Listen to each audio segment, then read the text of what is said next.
What's going on, everybody? It's Korr here, and in today's video, we're going to talk about cars in real life. Now, you might have noticed that I'm trying to expand this channel to include more real-life cars, what with the Korr driveway tours and all that. And in this video, I wanted to talk to you guys about a very common topic that has to do with real-life cars, and that is my dream garage. So, a lot of automotive-related YouTubers have made videos on this before, I know, their dream garage, and I wanted to do it too, to tell you and share with you what are the cars that would be in my definitive dream garage. Now, first thing I need to tell you before I get into the cars themselves is that this list is very flexible, and just because I've said that I want these cars in the garage now, doesn't mean I'll want them in 3 months' time. Secondly, this list will not include project cars because I have a million different project car ideas and they change every single day, or actually make that every few hours or so, as soon as I discover a new interesting classic. But I will tell you about some recent project car ideas that I had. So, without further ado, let's get into this list. So the way I've gone about doing this is I've separated the cars by the type of vehicle that they are and the purpose that I'll be using them for. Now, some of these don't really have a purpose to speak of, they're just the category of vehicle that they are, if you know what I mean, but some of them are daily cars, and for example, daily cars, and so on. So, let's actually start with the daily driver category, and in this case, it includes two cars. The first one is the Alpha Ace Performance Edition. Now, in case you don't know and you don't follow along with automotive news, Alpha Motors is a electric vehicle startup based in California, and not too long ago they made quite a few headlines by revealing their first electric car, which is a sort of retro-styled two-door coupe. It looks a lot like a I can see a lot of Opel Manta, you know, the first generation Opel Manta, the A little bit of Ford Escort and Capri in there as well, but it's modernized and it's electric, obviously. Now, I used to be a huge naysayer of electric cars. I no longer am. I think that some of them are actually pretty cool. But if I had to pick an electric car as a daily driver, it would definitely be the Alpha Ace, because it's electric, you know, you can get free parking, it's good for the environment, obviously, and it looks cool. It'll turn heads. I'm sure that when the Alpha Ace enters production, it will turn heads, and I chose the Performance Edition because of the added aerodynamic components and those glorious 60s Le Mans-inspired wheels. The other car in the daily driver category in my dream garage is the Toyota Gr Yaris. Now, sorry to have to flex on my North American viewers, but this car is available in Europe, which means that I am theoretically able to buy it. This is one of the greatest cars of all time. It's a Toyota Yaris, so it's small. It's actually quite a bit smaller than my Golf, but it also has 267 horsepower and all-wheel drive and a 6-speed manual transmission, and with the gasoline particulate filter removed and with a nice exhaust system, it actually sounds pretty decent, as you can hear now. So, yeah, definitely Gr Yaris is second place on my daily driver in my dream garage list, so to say. And also, not to mention, it's a 3-cylinder, so it gets pretty decent gas mileage, I'm sure. And its practicality is alright, you know. It has a small back seat, but it has one. And it has a decent-sized trunk, and it looks cool, especially in white. Alright, next up we have the SUV category, and the SUV category has been taken up by another Toyota. It's the 100 Series Land Cruiser. And it's probably my favorite SUV of all time. Now, you might be thinking, why the hell do I need a 100 Series Land Cruiser? Well, that's a great question, I will tell you right now. You see, I would love to live in the countryside, say in the foothills of the Italian Alps or the Swiss Alps or something along those lines, and that kind of gives you an excuse to own some type of rugged off-road SUV, and for me it's the 100 Series Land Cruiser. They're cheap, they look cool, they have a lot of cool status, and they're indestructible completely. If I had to pick a more modern SUV to go into this category, I'm giving that to two. One is the new Land Rover Defender 110, one of my favorite SUVs of all time. It's just brilliant. And the Lincoln Aviator, which is also a fantastic luxury SUV. And in third place, finally, the Genesis GV80, which is currently, in terms of brand new cars, my favorite SUV right now. And it's the first ever SUV, interestingly, that I would dare to call beautiful, quote unquote. I would never call an SUV beautiful, I just want to make that clear, but the GV80 is pretty close.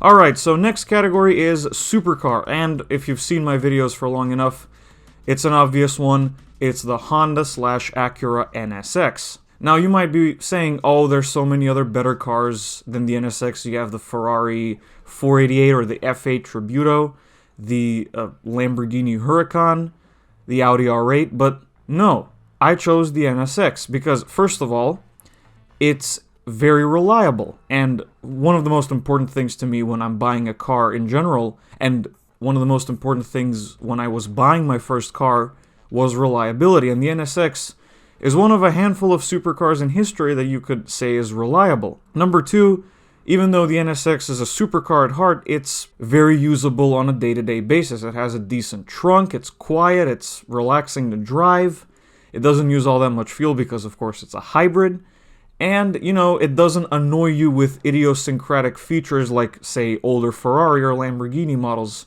from back in the day. It's just a Honda wearing a supercar suit, and that's why it's my favorite car of all time, and the definitive supercar in my dream garage. Next up, we have the GT car category, and in this category we have two vehicles. First one, the Aston Martin Dbs Superleggera, which is probably my favorite Aston Martin of all time. 715 horsepower in a Grand Touring car. Well, technically they call it a Super Grand Touring car, so it's GT car but with some supercar credentials, and it's also indescribably beautiful, like bend at the knees beautiful. The other, perhaps slightly more left field choice for a GT car in my dream garage, the Ferrari 550 Maranello, because how can you not like a Ferrari V12, right? Secondly, the 550 Maranello is actually one of the more reliable older Ferrari models, if there was ever such a thing. Yes, believe it or not, the 550 Maranello is reliable, well, as reliable as a Ferrari could possibly be, but, you know, it's good, and they're pretty affordable on the used market, and it's not like you have to fumble around to find a manual transmission car and all the rest of them are automatics. All 550 Maranellos were manual, and I love that.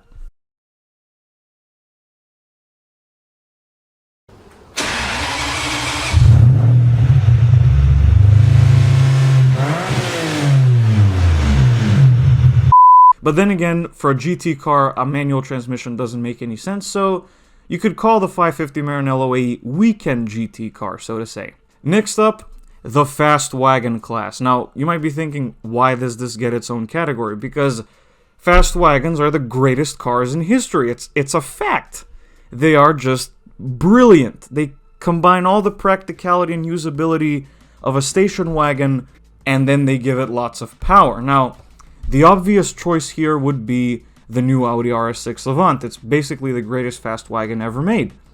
But I've gone for a little bit of a different route. Once again, the fast wagon category in my dream garage has two vehicles. First up, the B5 Audi Rs4 Avant, which you saw in the Forza Motorsport 7 video the other day. I've never really paid much attention to the B5 Rs4 Avant until now. I love the way it looks. And in fact, I'm pretty sure that of all the Rs4 Avants, all the RS4 generations, the B5 is the best looking one. I know that the 2.7 V6 isn't the most reliable engine of all time, but if it's been well taken care of, it's a great car. It has all-wheel drive, it's manual only, it's brilliant.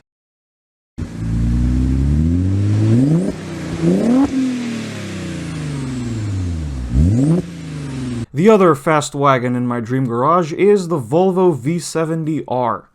For me, it's kind of a yardstick fast wagon. So it's a Volvo, so it's massive, practical, well-engineered, clever, and incredibly safe. And it also has one of the greatest automotive engines in history, Volvo's 5-cylinder, which is incredibly reliable, very tunable, and sounds juicy.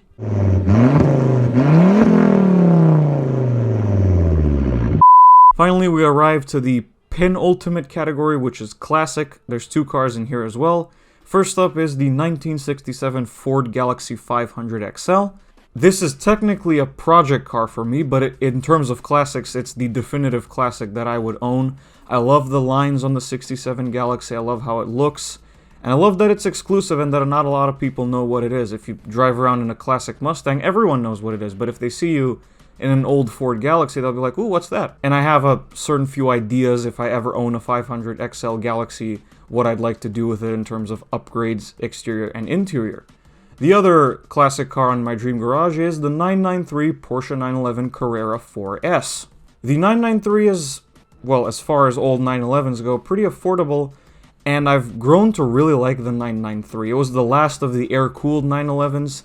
It's very simple, it's reliable, it's easy to work on as much as a sports car is easy to work on anyway. There's a lot of aftermarket support, and it's just a great-looking car that handles really well, and in general is awesome. Now, you know, I chose the Carrera 4S because I'm a pussy and I like the peace of mind of all-wheel drive, but I am prepared to concede that rear-wheel drive 911s from that era are better. Finally, yes, I devoted a special category just for one car, the Ute. And the Utes are the other greatest cars in history. They're a pickup truck and a muscle car all in one. And for me, the definitive Ute in my dream garage would be the HSV VE Maloo. VE is the generation code. I love the way that the VE Maloo looks. It's maybe my favorite Ute of all time, actually. And, you know, you got an LS motor with up to 577 horsepower and a limited slip differential and total hoonage, but at the same time, you have a truck bed which you can use to, I don't know, carry your chickens around. Finally, I wanted to briefly touch upon the project car ideas I have in my head. There's tons of them.